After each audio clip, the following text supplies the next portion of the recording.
ప్రభు యొక్క ఘనమైన నామాన్ని బట్టి ప్రతి ఒక్కరికి వందనాలు చెల్లిస్తున్నాను. ఈ ఉదయకాలాన్ని ఆయన యందు ఎవరైతే భయభక్తులు కలిగి ఉంటారో వారందరి నిమిత్తము ఆయన దాచి ఉంచినటువంటి మేలు ఎంతో గొప్పది. కీర్తన గ్రంథము 34వ అధ్యాయము 9వ వచనం. యెహోవా భక్తులారా ఆయనందు భయభక్తులు ఉంచుడి, ఆయనందు భయభక్తులు ఉంచువానికి ఏమీ కొదవలేదు. ఈరోజు నీ జీవితంలో ఏదైనా కొదవై ఉందంటే ఆ కొదవ తీరిపోవాలంటే ఆయనందు భయభక్తులు ఉంచాలి. ఆయనందు భయభక్తులు ఎవరైతే ఉంచుతారో వారికి ఏ కొదవ ఉండదని ఆయన మాట్లాడుతూ ఉన్నారు. ఇంకొక విషయం ఏంటంటే సామెతల గ్రంథము 14వ అధ్యాయం 26వ వచనం. యెహోవా యందు భయభక్తులు కలిగి ఉండుట బహుధైర్యం పుట్టించును. ఏ కొదవ లేకుండా చేయడమే కాదు కానీ ఏదైనా ఆయన ఎందుకని నువ్వు భయభక్తులు కానీ కలిగి ఉంటే బహుధైర్యం అది పుట్టిస్తుందని ఏదైనా ప్రభు మాట్లాడుతూ ఉన్నారు. ఇంకా కీర్తన 115 అధ్యాయము 13వ వచనం. పిన్నలనేమి పెద్దలనేమి తన యందు భయభక్తులు గలవారిని యెహోవా ఆశీర్వదించును. ఈరోజు నీకు కొదవ లేకుండా ఉంటుంది, బహుధైర్యం పుట్టిస్తుంది, ఆశీర్వాదం కలుగు చేస్తుంది. దుష్టుడైతే అంటూ ఉన్నాడు యోబు గ్రంథము 1వ అధ్యాయం 9వ వచనం. యోబు ఊరకే దేవుని భయభక్తులు కలిగి ఉన్నాడా అని దేవునితో మాట్లాడుతూ ఉన్నాడు. అతన్ని దీవించావు, అతని చేతి పనిని దీవించావు, అతని చుట్టూ కంచెను వేసావు, అతని కుటుంబాన్ని దీవించావు, అతన్ని కలిగిన దాన్ని అంతటి నువ్వు దీవించావు, అందుకే భయభక్తులు కలిగి ఉన్నాడని చెప్తూ ఉన్నాడు. కనుక లోకస్తులు అందరూ, లోకంలో ఉండేవారు అందరూ దేవుడి భయభక్తులు నిలపాలి. లోకస్తులందరూ ఆయనకు భయపడాలి. ఎప్పుడైతే మనం ఆయన భయభక్తులు కలిగినటువంటి వారుగా ఉంటామో దేవుని యొక్క దూత వారు కావలుగా ఉండి వారిని రక్షిస్తూ ఉంటుంది. దేవుడు నిన్ను ఎలా దీవిస్తాడంటే భూమి మీద ఉండేటువంటి వారందరూ నిన్ను చూస్తుండగా నిన్ను దీవించిన దాన్ని బట్టి అనేక మంది ఆయన భయభక్తులు నిలపడాన్ని నువ్వు చూస్తావు. ఇంకా ఆయన భయభక్తులు నిలపాలంటే ఆయన యుద్ధం మనకు క్షమాపణ కూడా దొరుకుతుంది. కనుక ఈరోజు దేవునితో నిబంధన చేసుకోవాలి. అప్పుడు అది నీకు జీవాన్ని కలుగు చేస్తుంది, సమాధానాన్ని కలుగు చేస్తుంది.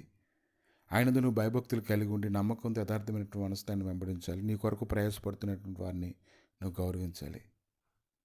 కాబట్టి ఎప్పుడైతే నువ్వు ఆయన ఎందుకు ప్రయాసపడుతూ ఉంటావో ఆయన తన ఉపదేశాన్ని నీకు అనుగ్రహిస్తాడు ఖచ్చితంగా. ఆ యొక్క ఉపదేశం నువ్వు వింటూ ఉన్నప్పుడు నీకు దీర్ఘాయుషు కలుగుతుంది, నీకు బలం కలుగుతుంది. కాబట్టి ఆయన మాటలు వినాలి.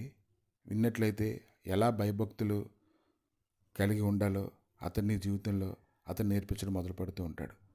కనుక ఈ ఉదయకాలాన్ని ఆయన భయభక్తులు నిలిపి ఎట్లో నువ్వు తెలుసుకోగలగాలి. ఆయన భయభక్తులు ఎలా నిలపాలో నీకు తెలియనప్పుడు ఆయన ఖచ్చితంగా నీ ఎట్లా జాలిపడి నీకు నేర్పిస్తారు. నువ్వు భయభక్తులు కలిగి ఉండటం ద్వారా ఎంతో శ్రేష్టమైనటువంటి సన్నిధి నువ్వు పొందుకుంటావు.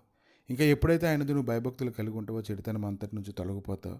దాంట్లో ఉండాలని నువ్వు ఆశపడవు. కాబట్టి ఈరోజు ఆయన నీకు ఆశ్రయస్థానంగా ఉన్నాడు. ఆయనది నువ్వు భయభక్తులు కలిగి ఉండదు జీవపోవట, అది మరణపాశంలో నుంచి నేను విడిపిస్తుందని తెలుసుకోగలగాలి. ఇంకా ఆయనది భయభక్తులు కలిగి ఉంటే నీ వినయానికి తగినటువంటి ప్రతిఫలం దొరుకుతుంది, ఐశ్వర్యం దొరుకుతుంది, ఘనత దొరుకుతుంది, జీవం కలుగుతుంది. కనుక నువ్వు దాన్ని పట్టుకొని దాంట్లో నువ్వు పరిగెత్తాలి. నువ్వు అలా పరిగెత్తినప్పుడు అది నీకు ఎంతో మేలని ప్రభు నీతో మాట్లాడుతూ ఉన్నారు. నువ్వు ఆయనది భయభక్తులు కలిగి ఉంటే భూమి కంటే ఆకాశం ఎంత ఉన్నతంగా ఉంటుందో ఆయనందు భయభక్తులు గలవారి ఏడలు కూడా ఆయన కృప అంత అధికంగా ఉంటుంది. కాబట్టి ఈరోజు కొర్నేలి అయితే తన ఇంటి వారు అందరితో కూడా దేవుడి భయభక్తులు కలవాడుగా ఉండి ప్రజలకు బహుధర్మం చేసి ఎల్లప్పుడూ దేవుడికి అతను ప్రార్థన చేస్తూ ఉండేవాడు. అపోస్తల కార్యాలు 10వ అధ్యాయం 2వ వచనంలో నుంచి. కనుక దేవుడు అతనికి ఎటువంటి కృపనిచ్చాడంటే పరిశుద్ధాత్మైనటువంటి వరాన్ని అతని మీద కుమ్మరించాడు. దానిని బట్టి పేతురు ఆశ్చర్యపోయాడు. అతని యందు ఎటువంటి భయభక్తులు కలిగి ఉన్నాడో మీరు చూడండి.